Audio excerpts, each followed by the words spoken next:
উনি কথায় কথায় তারেক রহমানকে সবার সামনে তুমি তুমি করে বলতেন। তারেক রহমান সাহেবের সঙ্গে খলিলুর রহমান সাহেবের যে একটা দীর্ঘদিনের সম্পর্ক আছে, খলিলুর রহমান সাহেব যে ওয়ান অফ দ্য বিএনপির যাকে বলা হয় পাওয়ার পলিটিক্সের মাস্টার মাইন্ড, এটা মানে সুব্রত দা গোপন রাখতে চাচ্ছে।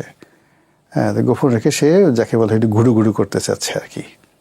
কারণটা আমি আপনাকে বলি, বিএনপি আপনার মনে আছে যে লতিফুর রহমান সাহেব যখন ক্ষমতায় এলেন তত্ত্বাবধায়ক সরকারের প্রধান, ঠিক সেই সময়টিতে লতিফুর রহমানের ওই সময়টিতে যে সূক্ষ্ম কারচুপি বা তার সময়ের সাথে যা কিছু হয়েছে, যেটা আওয়ামী লীগের কথা মতো, তার ফলে বিএনপি কিন্তু 2001 সালে ক্ষমতায় এসেছিল, মনে আছে কিনা আপনার?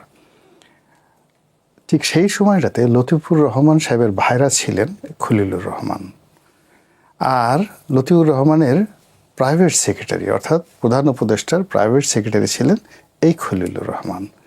তো কাজেই ওই যে 2001 সনে বিএনপি যে সফলতা, ক্ষমতায় আসা, তার জন্য যদি প্রশাসনের একজন ব্যক্তির প্রতি সে জীবিত কৃতজ্ঞতা প্রকাশ করে, that should be Khalilur Rahman. কেননা লতিফুর রহমান তো মারা গেছেন, আদারওয়াইজ লতিফুর রহমানকে উনি ধন্যবাদ জানাতেন, যেহেতু তিনি মারা গেছেন, তার ভাইরা, তার সেক্রেটারি, তাকে দেখে তারেক রহমান সাহেবের একটা আবেগ আসবে, ভালোবাসা আসবে, শ্রদ্ধা আসবে। এটা সুব্রত দা জানে, কিন্তু ইচ্ছা করে এই জিনিসটা উনি গোপন রেখেছেন, মূলত এই কারণেই। তো সেদিক থেকে বিএনপি একটা কৃতজ্ঞ দল, তাকে যারা উপকার করেছে, এমনকি অনেক আগে 75-76 সনে যারা উপকার করেছে তাদেরকেও কিন্তু দেখেন তারেক রহমান সাহেব এইবার যে মন্ত্রিপরিষদ গঠন করেছেন সবাইকে তিনি খুশি করেছেন। এমন কোনো মানুষ নাই, টকশোতে যারা কথা বলেছেন, ডাক্তার জাহেদকে নিয়েছে, তাকে উপদেষ্টা পদে, হ্যাঁ প্রতিমন্ত্রী, তারপরে ওনার ওই লন্ডনে ওনার সাথে যারা দীর্ঘদিন কষ্ট করেছেন, সে মাহাদি থেকে শুরু করে যারা আছেন তাদেরকে প্রোভাইড করেছেন। এখানে নুরু, ববি হাজাজ থেকে শুরু করে সবাইকে তিনি মানে আশ্রয় দিয়েছেন। এত উদার মানে প্রধানমন্ত্রী, এত অ্যাকোমোডেটেড প্রধানমন্ত্রী। আমরা তো শেখ হাসিনা আসলে একটা কৃপণ ছিলেন, ভীষণ রকম কৃপণ ছিলেন। তিনি প্রথমে একটা ছোট মানে একটা ক্যাবিনেট করেছিলেন, করে আবার সব মানুষকে একটা টেনশনের মধ্যে রাখছিলেন যে মন্ত্রী বানাবো, দৌড় দাও দৌড় দাও। তারেক রহমান সাহেব এই ব্যাড গেমটা খেলেননি। তিনি একটা বড় মন্ত্রী পরিষদ করে তিনার হাতে যা আছে সব দিয়েছেন। মানে উদারতা কি একটু বেশি দেখানো হয়ে গেল? না, এটা আসলে উনি তো কার ছেলে? শহীদ প্রেসিডেন্ট জিয়াউর রহমান সাহেবের ছেলে, বেগম খালেদা জিয়ার ছেলে। তো ওনার যে উদারতা, ওনার যে সিংহ হৃদয়, মানুষকে দেওয়ার যে ক্ষমতা, এটা তো শেখ হাসিনা, খালেদা জিয়া বা জিয়াউর রহমান সাহেব এমনকি বঙ্গবন্ধুর মতো হবে না। এ মানে যাকে আগে রাজপুত্র বলা হতো 2001 সনে, আর সে রাজপুত্র থেকে এখন নাও হি বিকাম দ্য কিং। এখন আপনি যে লোক জন্ম নিয়েছে রাজপুত্র রূপে, সোনার চামচ মুখে, আপনি তার কাছ থেকে ফকিরি আচরণ আশা করতে পারেন বলেন? আপনি আমাদের দেশে দেখবেন যে অনেক পিতামাতা করে কি, ছেলে মেয়েদের সঙ্গে 10টা চকলেট আনে, এনে পকেটে একটা বের করে দেয়, ছেলেদেরকে বলো বের করো, দৌড় দাও, গান গাও, কবিতা বলো, তারপর একটা একটা করে দেয়।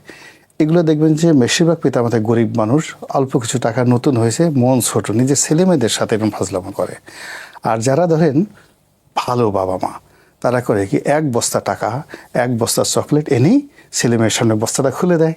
ছেলে মেয়ে এইটা নেয়, ওইটা নেয়, এটা কামড় দেয়, ওইটা ফেলে দেয়, এটা ফেলে দেয়। বাবা মা বলে যে দেখো রাজার মতো একটা ভাবসা। এখন এই তারেক রহমান সাহেবের যেটা আসছে, যে তার হাতে দেওয়ার মতো যা ছিল সব তিনি দিয়ে দিয়েছেন, কাউকে তিনি হতাশ করেননি। কিছু লোক আছে, দলের যারা লোকজন আছে, সিনিয়র যারা লোকজন আছে, এদেরকে উনি দেননি, এটা উনি ইচ্ছা করে দিয়েছেন, ইচ্ছা করে দেননি। এখানে কোনো এটা মূল ব্যাপার হলে এই লোকগুলোকে তার পছন্দ হয়নি। ওই লোকগুলো বিভিন্ন সময় মানে তারেক রহমান সাহেব তো রাজপুত্র হিসেবে, ভবিষ্যৎ রাজা হিসেবে, ভবিষ্যৎ প্রধানমন্ত্রী হিসেবে তার যে প্রাপ্য রেসপেক্টটা ছিল, সেই উনি বিদেশে যাওয়ার পর থেকে দলের অনেক লোক তাকে নিয়ে টিটকারি করেছে আকার ইঙ্গিতে। তো এই খবরগুলো তার কাছে গেছে, ফলে সেই লোকগুলোকে তিনি মন্ত্রিত্ব দিতে পারেন না, হতে পারে না। এর চেয়ে এটা হয় না।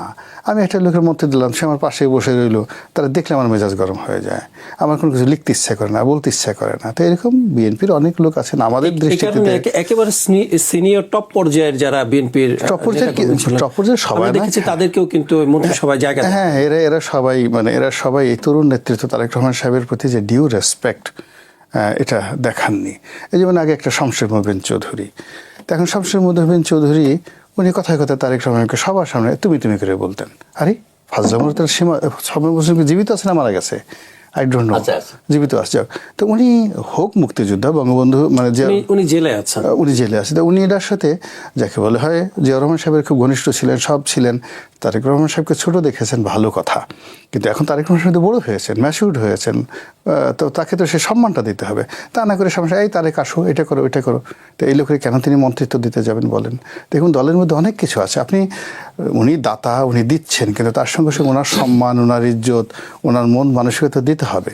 উনি ক্যাবিনেটে বসবেন, সব লোক তাকে ঘিরে বসবে, যাদের কথা শুনলে, যাদের চেহারা দেখলে তার ভালো লাগবে, যাদেরকে দেখলে তার ভিতরে একটা ইনোভেটিভ পাওয়ার আসবে, যাকে দেখলে তার কাজ করতে ইচ্ছা করবে, যাদের পবিত্র জবানের ভাষা শুনলে তার ভিতরে একটা ইন্সপিরেশন আসবে। মানে আমরা তো এরকম দেখেছি যে শেখ হাসিনা সরকারের সংসদ, মানে তার আশেপাশে এমন লোকজন ছিলেন যারা তোষামত করতেন, গান গেয়ে শোনাতেন, মানে এমন একটি হ্যাঁ, না এটা এই কারণে তো তিনি 15 বছর থাকতে পেরেছেন।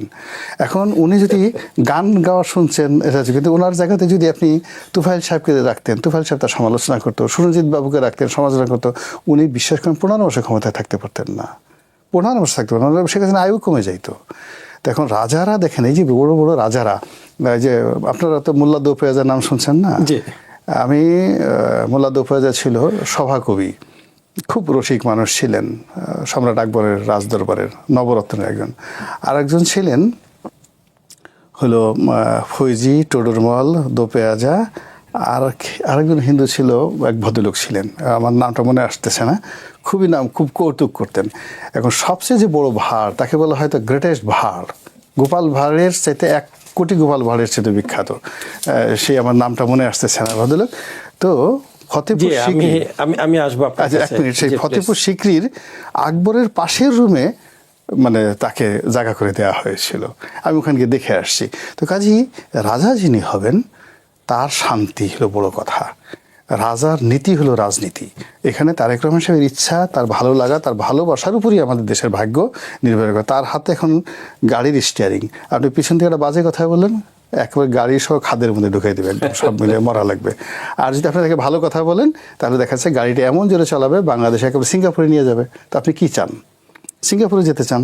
তাই জন্য তার যে মন্ত্রী পরিষদ যা কিছু আছে তিনি তার মধ্যে করে সাজিয়েছেন। আমরা শুধু বলবো কথা বলা যাবে না, না বলবো আমরা বলবো মারহাবা মারহাবা, শাহালা আহলান ওয়া শাহালান।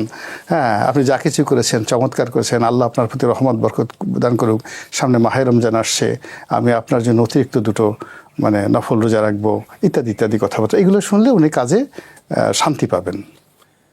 আজকে আমরা যেটা খবর পেয়েছি বা দেখেছি যে উনি ফজরের নামাজ পড়ে রাস্তা ঝাড়ু কিন্তু দিয়েছেন। এটা উনি দেননি, ওটা দিয়েছেন জামাতের আমির। যে পরিষ্কার পরিচ্ছন্নতা জামাতের আমির করেছেন, জামাতের আমির করেছেন, তারেক রহমান সাহেব করেননি। তো জামাত মানে এটি দিয়ে তো আমরা ইতিবাচকতা, আমরা যাচ্ছি, আমরা সবার সাথে সবাই পাল্লা দিচ্ছে। তো জামাতের আমির সাহেব যেভাবে কাজ করছেন, তারেক রহমান সাহেব তিনি কিন্তু ঘোষণা দিয়েছেন যে ক্ষমতা নেবার পরে ফজরের নামাজ পড়ে উনি দেশ গঠনের কাজে লেগে যাবেন, যদি ক্ষমতায় আসতে পারতেন, এমন একটি ঘোষণা তিনি দিয়েছেন। যদিও ক্ষমতায় আসেনি, কিন্তু তিনি তার কথা রেখেছেন। সে তো ওই এলাকা করছে, এবং তিনি যদি প্রধানমন্ত্রী হতেন, হয়তো প্রধানমন্ত্রীর কার্যালয়ের সামনে রমনা পার্ক, তারপর শেষে সংসদ ভবন, এই এলাকাতে হাজার হাজার জামাতের কর্মী, মহিলা কর্মী তারা একসাথে ঝাড়ু দিতে যেতেন। হয়তো সুব্রত দাকেও ডাকতেন, আমিও যাইতাম। এটা একটা অন্যরকমের ওয়ার্ক। সবাইকে তাহলে ফজরের সময় জেগে থাকতে হতো, ফজরের সময় জেগে থাকতে, শরীরের জন্য ভালো।